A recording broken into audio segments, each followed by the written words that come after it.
پاکستان کی کہانی کو بلوچستان کے شہر کوئٹہ کی ایک ایسی خاص گیلری میں محفوظ کیا گیا ہے جو پاکستان کی پہلی آئین ساز اسمبلی کے ایک رکن سے منسوب ہے۔ سن 2000 میں بلوچستان کے ایک قابل ذکر ادارے قلم قبیلہ میں ایک خوبصورت گیلری بنائی گئی جو تحریک آزادی کی نایاب تصاویر اور قیمتی لمحات سے مزین ہے۔ اس کی بانی بیگم ثاقبہ رحیم الدین ہے، جنہوں نے ستمبر 1979 میں اس ادارے کی بنیاد رکھی اور اپنے والد اور پاکستان کی پہلی آئین ساز اسمبلی کے رکن اور وزیر تعلیم ڈاکٹر محمود حسین خان کی نایاب کلیکشن کو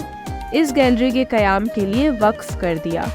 جو انہوں نے تحریک پاکستان کا حصہ رہتے ہوئے محفوظ کی۔ یہاں بہت سی منفرد تصاویر میں قائد اعظم اور نواب محمد خان جوگیزئی کی تصویر، قائد اعظم کی کوئٹہ میں بلوچ بھائیوں کے ہمراہ یادگار لمحے، قائد اعظم کے سبی کے دورے اور قائد اعظم کو قبائلی لیڈرز کی طرف سے نسلی بکرے تحفے میں دیتے ہوئے کی مشہور یادیں موجود ہیں۔ تصاویر کے علاوہ اس گیلری میں ایک آرٹ ورک بھی بنایا گیا ہے